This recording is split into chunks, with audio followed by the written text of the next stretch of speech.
On the 5th of August, this very year, actually just a few days from now, my beloved brother and friend, Omoyole Sowore, even though I've never met him one-on-one, he is planning to lead a massive nationwide protest against the establishment in Nigeria because he believes that Nigeria has collapsed. Nigeria has failed.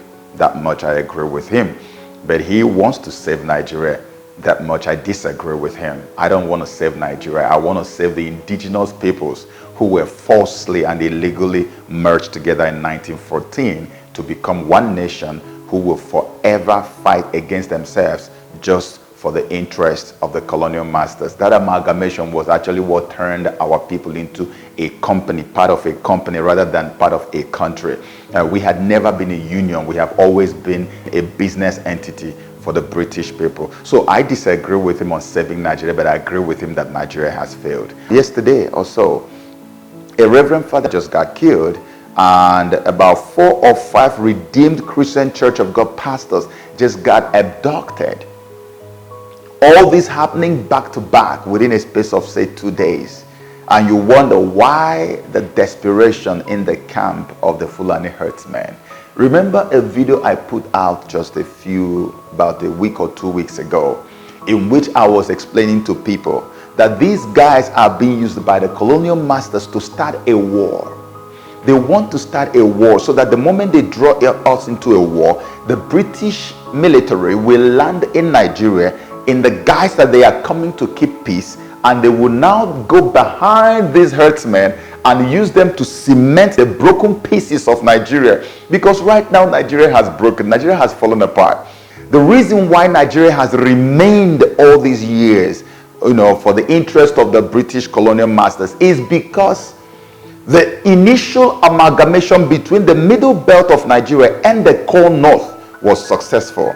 Everybody knew that even if the Yorubas wanted to leave Nigeria and middle belt still remained with the north, it would still not have been possible. If the Biafrans wanted to leave and the middle belt is still with the north, it would still not have been possible.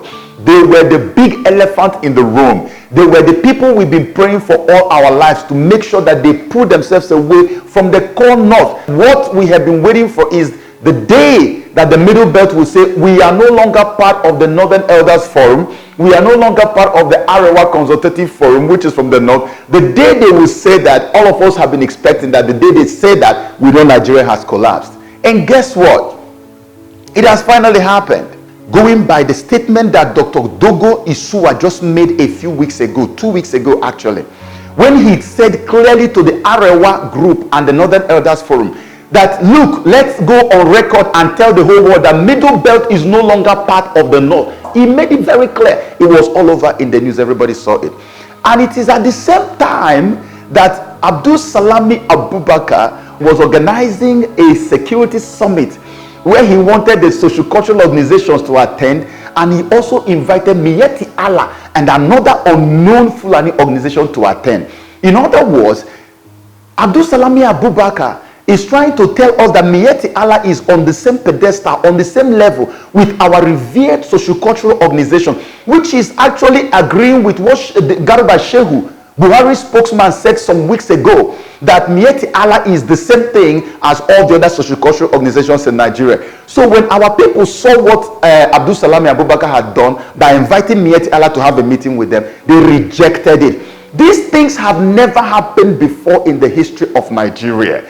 The reason why Abdul Salami is organizing that summit is to see how they can find a way to pull middle belt back again. His interest is not even in the Oduduwa guys. His interest is not in Ohanese people. It is because of the middle belt that pulled out, because that is the thing that actually spells doom for the One Nigeria project.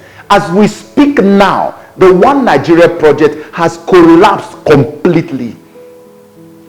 And what it means is that finally, for the first time in more than 100 years, we are about to experience real freedom. So when they suddenly began to give signs that Buhari was failing at the tribunal, which is normal, I began to say to myself, are these people not indirectly finding a way to push in Atiku? And then suddenly we also see Sowore coming. And that was when the alarm went off in my head. I said, look, we don't want anybody that will come and sit in the place. I don't, listen, like I said, I love Atiku Abubakar. He's a very gentle man. But let me tell you the gospel truth. What we need now is not Atiku Abubakar in that place. We want the man in Aso Rock to get out. We don't want Atiku to get in. We don't want anything else. What we want is a transitional national government. The transitional national government is going to come to help our indigenous peoples to come around the table and renegotiate the union of Nigeria. We never had any negotiation. Remember, they told us that we were in amalgamation, and the amalgamation lasted 100 years by the time we got into 1st of January 2014. And statutorily, every amalgamation is renegotiated after 100 years. Nigeria has never given the indigenous peoples the opportunity to renegotiate, even though we were not part of the initial negotiation. So what we are saying, that's why Jonathan went and had a sovereign national conference that he had in 2014. Recommendations of that conference has been thrown away by Buhari to show you that he doesn't want to have anything to do with a renegotiated Nigeria. So what we are doing now is that any protest that anybody wants to do right now, we must precipitate something that has to do with transitional national government, and that government will be given 6 months to execute all this program. Bring the indigenous people to a round table. Is it that we rediscuss Jonathan's own recommendations, or we are going to create a new make a new recommendation and decide on our own if we really want to live together as a people, knowing that a whole 12 states have become Sharia up north, and I am not allowed to become Christian state in the south. There is need for an emergency discussion right now, and that's what this transitional national government is going to do. An independent person that has a clean record is selected or chosen by the elders of Nigeria that will come and sit in Abuja for 6 months and handle this matter. If Atiku Abubakar needs Nigeria to pay him for the money he spent during the election, we will mandate the Nigerian government to raise money and pay him for that. We don't need any representative, any other government in that place. All we need is that transitional government. And after we have had all the meetings, the people can now have a referendum and decide whether they want to go or not, whether they want to live together or they don't want to live together. And so my conclusion on Sowore's protest is this. If Sowore's aim is to bring about a transitional national government, if that protest lasts 1 week or 2 weeks, before it ends, you are going to see me personally as part of that protest. Even though I believe that Sowore is an asset of the European and British intelligence agencies, I do not want to throw it away completely, because people have to vent one way or the other. If Sowore does not have this in the back of his mind, that whatever he does is to bring about the transitional national government, then anything he is doing is fake and will always be fake. And I want you who are working with him now to ask him this question.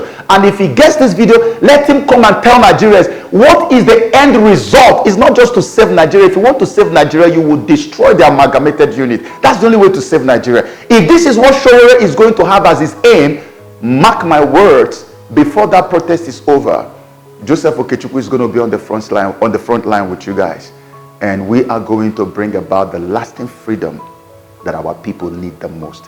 But if you hear anybody shouting "One Nigeria" for you, run as fast as you can. And if Sowore's protest is about one Nigeria, to save one Nigeria, I want you to run as fast as you can. This is not what we need now. God has given us our victory, and we cannot afford to have any unnecessary, unwarranted interruption in the movement that we are having now towards our freedom, which we have been looking for so long.